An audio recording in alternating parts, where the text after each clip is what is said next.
నా పేరు సురేష్ అన్న. అప్పుడు మీరు ఏ పని చేస్తారు పెయింటింగ్ వర్క్ వెళ్తాను. ఇప్పుడు చూసుకుంటే కూటమి ప్రభుత్వం అధికారంలోకి వచ్చింది. చంద్రబాబు గారు ముఖ్యమంత్రి అయ్యారు. చంద్రబాబు గారు 100 రోజుల పరిపాలన పూర్తయిందన్న. ఈ 100 రోజుల పరిపాలన మీకు ఎలా అనిపించింది? గత ప్రభుత్వం కంటే ఇప్పుడు ఈయన వచ్చిన తర్వాతే మాకు కొద్దిగా పథకాలనే కానీ ఏమైనా అమల్లోకి తీసుకొస్తున్నారు. అవి ఎప్పటికైనా మా ముందుకు వస్తాయనే నమ్మకం ఉందన్న మాకు. ఇదివరకు అంటే మేము ఎస్సీలు వల్ల మాకు ఎస్సీ కార్పొరేషన్ లోన్లు అనేవి అవి తీసేశారు. మొత్తం 27 పథకాలు 25 పథకాలు తీసేశారు. ఇక మాకంటూ ఒకటి వస్తుంది అనే నమ్మకం లేదు మాకు. అసలు మేము ఉన్నాము ఈ దేశంలో లేవనేది కూడా మాకు తెలియదు. కాకపోతే ఇప్పుడంటే ఆ ఎస్సీ రిజర్వేషన్ అనేది మళ్ళీ పునర్నిర్మించారు. దాన్ని బట్టి మాకు ఏదైనా ఇప్పుడు గత వచ్చే సంవత్సరానికైనా మాకు ఈ పథకం మా దాకా చేరద్ది అనే నమ్మకాన్ని మాకు కలిగించారన్న. మేము అందుకనే నమ్మకంతో మేము ఆ పార్టీ అని చెప్తలేదు, ప్రభుత్వం మారితేనే మా బతుకులు కూడా మారుతాయనే ఉద్దేశంతోనే మేము ఆయనకు ఓటేయడం జరిగింది. అలాగని అన్నీ కూడా మాకు సకాలంలో అన్నీ చేరుస్తున్నారు. వచ్చే నెల దీపావళి కాడ నుంచి మరలా గ్యాస్ బండ్లు ఉచిత గ్యాస్ బండ్లు ఇస్తానన్నారు. మాకు ఇప్పుడు నేను పెయింటర్ అన్న. గతంలో మాకు ఇసుక రేటు పెరుగుతున్న బిల్లింగ్ ఇప్పుడు వాళ్ళు కడితేనే మేము పెయింట్లు వేసేది. ఇప్పుడు ఆయన ఇసుక రేటు తగ్గించారు కాబట్టి దాన్ని బట్టి ఏమైనా మాకు కొద్ది గొప్ప పనులు జరిగితే మా బతుకు తెరువు కూడా చూసుకుంటానికి మాకు ఏ ఇబ్బంది లేకుండా మా భార్య బిడ్డలను బతికించుకోవటానికి బాగుందని నా ఉద్దేశంతో చెప్తున్నానన్న. అందరి ఉద్దేశం ఎలా ఉందో నాకు తెలియదు. నా బ్రతుకు మారింది ఈ ప్రభుత్వం వచ్చినా కానీ నేను నమ్మకంతో చెప్తున్నాను. మీరన్నట్టుగానే ఇసుక రేట్లు అలాగే మొత్తం పూర్తి ఇసుక విధానాన్ని అవలంబించారు. అయితే ఇప్పుడు ఇసుక అనేది వస్తే మీరన్నట్టుగానే టాపీ మేసులు పని ఉంటుంది. దాని ద్వారా ప్లంబర్లకి ఎలక్ట్రీషియన్లకి ఇలాంటి పెయింటర్లకి అందరికి పని ఉంటుంది. అయితే ఇంత ఇసుక అవలంబిస్తున్నా సరే కొంతమంది ఏమంటారంటే ఇసుక ఇస్తున్నారు కానీ దాని వెనకాల డబ్బులు వసూలు చేస్తున్నారు అని చెప్పి కొంతమంది మాట్లాడుతూ ఉన్నారు. ఇలాంటి వారికి ఏం సమాధానం చెప్తారండి మీరు? డబ్బులు వసూలు చేస్తున్నారంటే గతంలో మరి ఇసుక మీకు ఆధార్ కార్డు ఇస్తేనే అన్నారు. నాకు ఆధార్ కార్డు మీద 1 కేజీ ఇస్తారు. అంటే సింపుల్ మామూలుగా మాట వరుసని చెప్తున్నారు. 1 కేజీ ఇస్తానన్నారు. ఆ కేజీ నాకు చాలదు.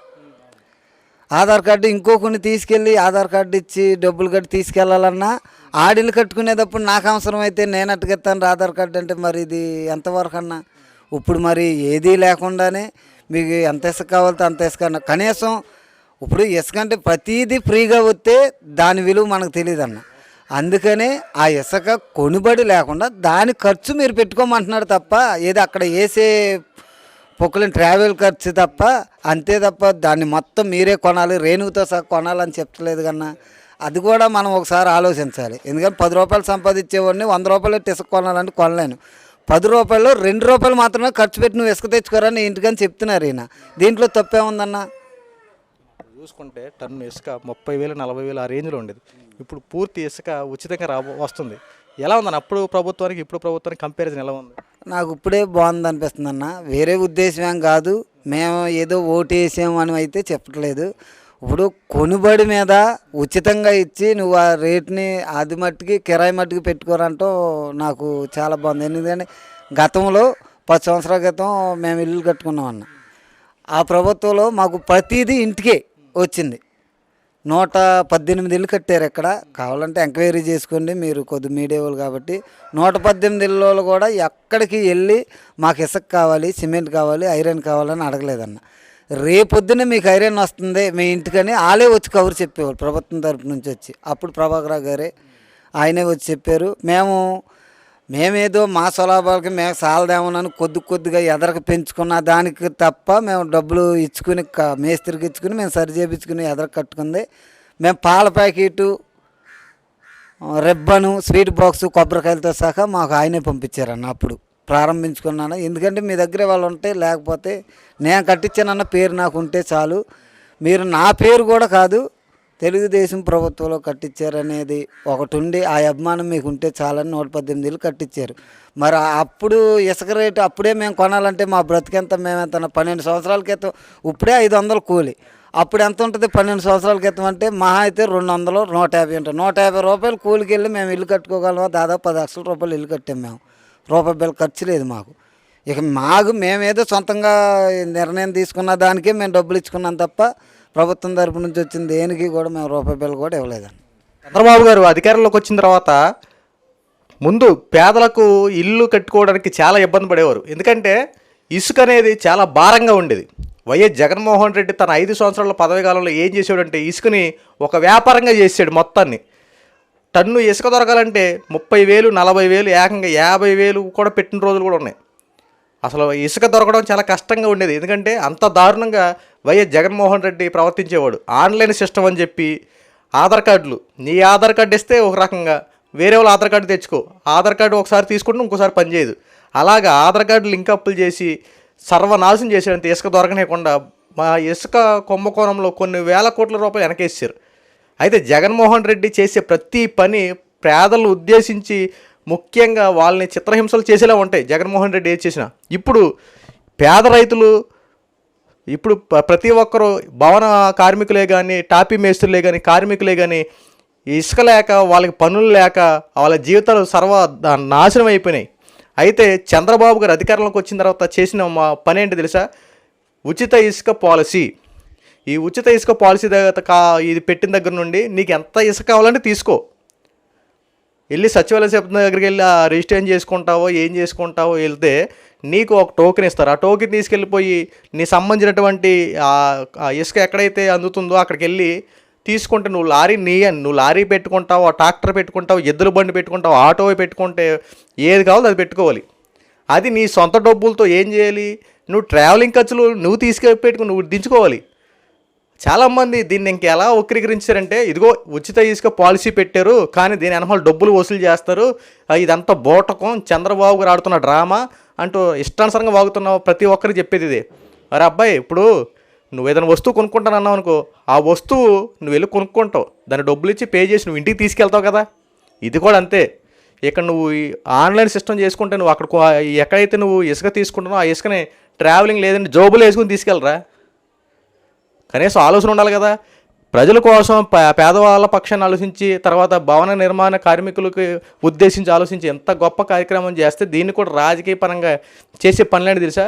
ఎంతసేపు బురద జల్లడం ఇంతే. కూటమి ప్రభుత్వం ఏ పని చేసినా దాన్ని బురద జల్లే రాజకీయాలు చేయడం. జగన్మోహన్ రెడ్డికి ఉన్నటువంటి ఈ లక్షణాలే మొత్తం పేటీఎం బ్యాచ్కి చాలామందికి అబ్బేసినాయి. అసలు వాస్తవాల్ని పక్కన పెట్టేశారు. చూపించండి, ఇప్పుడు వెళ్ళి పలానా చోట్ల ఇసుక వరదలు వచ్చినాయి, ఇప్పుడు ఇసుక అనేది కొద్దిగా దొరకట్లేదు కాబట్టి, కొద్దిగా ఇబ్బందికరంగా ఉంది కాబట్టి ఇసుక అనేది ఎందుకంటే వాటర్లో ఉన్న ఇసుక అది.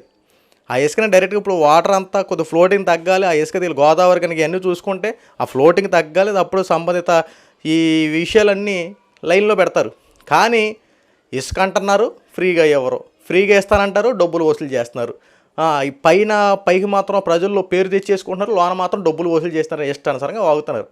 అసలు చంద్రబాబు చెప్పింది చాలా క్లియర్ కట్గా చెప్పారు, నీకు ఎంత ఇసుక కావాలో అంత తీసుకెళ్ళు, కానీ నువ్వు ఏదైతే ఇసుక తీసుకెళ్తున్నావో దాన్ని ఒక లారీయే పెట్టుకుంటావో, ట్రాక్టరే పెట్టుకుంటావో, ఇంకేం పెట్టుకుంటావో దానికి సంబంధించిన ట్రావెలింగ్ ఛార్జెస్ మాత్రం నువ్వు పెట్టుకో, నువ్వు ఇసుక తీసుకెళ్ళు అంటూ చంద్రబాబు చాలా క్లియర్ కట్గా చెప్తే దీన్ని వాళ్ళకి ఇష్టం వచ్చినట్టు మార్చుకొని అసలు ఎంత దారుణంగా ట్రోలింగ్ చేస్తున్నారంటే, అసలు చంద్రబాబు గారు కనుక నిజంగా తలుచుకొని ఒక్కసారి ఈ ట్రోలర్స్ మీద కనుక చూస్తే కనుక ఇక మీరు లైఫ్లో ఇక మాట్లాడే ఛాన్స్ ఉంటుంది. ఎందుకంటే జరిగిన మంచిని చెప్పండి అంటే మంచి జోలికి రారు. మీకు ఇష్టం వచ్చినట్టు మీకు ఏది నచ్చితే తోచినట్టు రాసేసుకోవడం, గట్టిగా మాట్లాడితే దాని మీద పెద్ద సభలు ఏర్పాటు చేయడం. జగన్మోహన్ రెడ్డి కనీసం నువ్వు భవన నిర్మాణ కార్మికుల కోసం నువ్వు చేసింది ఏమైందో ఒకటి చెప్పవయ్యా. టాపీ మేస్తులు కనుక అలా ఇంకా చూసావు. ఇప్పుడు ఇసుక అనేది ఉంటే ఒక ఇల్లు కడితే ఎంతమందికి ఉపాధి తగులుతుంది తెలుసా? ఒక ఇల్లు కనుక పూర్తయితే ఒక ఇసుక ఉండి ఆ మేస్తులు బాగుపడతారు, వాళ్ళకు ఒక జీవనోపాధి కలుగుద్ది. ఆ ఇల్లు కట్టుకున్న తర్వాత ఎలక్ట్రీషియన్లు, ప్లంబింగ్ వర్క్లు, పెయింటర్స్, ఇలా ఒక ఇంటి మీద బోలంతమంది ఆధారపడి వర్కర్లు ఉంటారు. వీళ్ళందరి గురించి ఆలోచిస్తేనే ఎంతసేపు నీకు తెలిసిందల్లా దాచుకో పంచుకో. ఏంటంటే నీకు అందిన కాడికి ఏదైనా ఉంటే దోచుకోవడం, దాన్ని దాచుకోవడం, తర్వాత పంచుకోవడం. ఇలాగా ఇసుకలో నువ్వు ఎంత అక్రమాలు చేసావో ఒక్కటొక్కడిగా బయటకు వస్తాయి. ఎందుకంటే తీగలాగితే డొంక కదిలే విధంగా నీ యొక్క ప్రతి విషయాన్ని లాగుతుంటే వాస్తవాలు బయటపడతా ఉన్నాయి. ఈ రోజున కూడా నువ్వు చేసే పనికి ఖచ్చితంగా దీనికి కూటమి ప్రభుత్వం బుద్ధి చెప్తుంది, దీంట్లో ఎటువంటి సందేహం లేదు. చూడు, రాబోయే రోజుల్లో నీ ప్రతి విషయం వెలుగులోకి రావడం గ్యారంటీ. ముఖ్యంగా ఈ శాండ్ విషయంలో నువ్వు చేసినటువంటి అవకతవకలన్నీ ఒక్కటొక్కటిగా బయటపడతాయి.